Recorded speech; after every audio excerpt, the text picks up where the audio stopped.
मंत्र्यांच्या विरोधात बातमी लावल्याबद्दल जागृत महाराष्ट्र न्यूजला 25 कोटी रुपयाची नोटीस. जागृत महाराष्ट्र न्यूज माध्यमाने गेल्या 7 वर्षांपासून राज्यातील खेड्यापाड्यातील जनसामान्य नागरिक आणि वंचित घटकांचे प्रश्न जे चव्हाट्यावर आणत प्रशासन दरबारी मांडण्याचं कार्य सातत्याने केलं आहे. इतकंच नव्हे तर पाणी, रस्ते, आरोग्य, शिक्षण यांसारख्या मूलभूत समस्यांवर आवाज उठवत प्रत्येक बातमीला न्याय देण्याचा प्रयत्न केलाय. प्रशासनास व सत्ताधाऱ्यांना वेळोवेळी जाब विचारत अनेक समस्या प्रशासनाच्या लक्षात आणून दिल्या आहेत.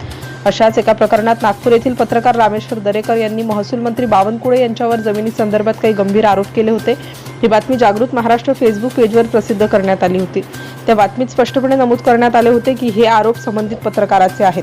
या प्रकरणात आरोप खरे की खोटे याची चौकशी करणे हे पोलीस आणि प्रशासनाचे काम आहे. आम्ही केवळ ती बाब समाज आणि प्रशासनाच्या निदर्शनास आणून दिली. मात्र जागृत महाराष्ट्र न्यूज चॅनलला 25 कोटी रुपयांची नोटीस पाठवण्यात आली आहे. त्यामुळे आता या प्रकरणावरून जनतेचा आवाज दाबण्याचा प्रयत्न केला जात असल्याचा आरोप होत आहे.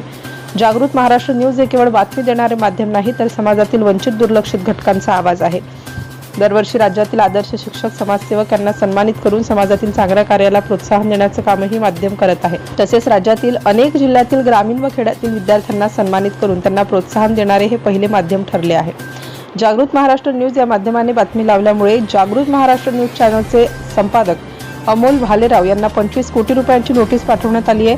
तसेच ऑल इंडिया पॅन्थर सेनेचे संस्थापक अध्यक्ष दीपक भाऊ केदार व रविराज साबळे यांनाही नोटीस पाठवली आहे. त्यामुळे हा लोकशाहीचा गळा दाबण्याचा प्रयत्न होतोय का की माध्यमाने जनतेचा आवाज उठवणे गुन्हा आहे का?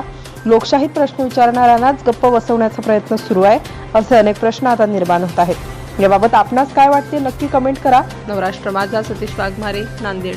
नवनवीन घडामोडी जाणून घेण्यासाठी नवराष्ट्र माझा या आपल्या YouTube चॅनलला लाईक, शेअर व सबस्क्राईब करा. धन्यवाद.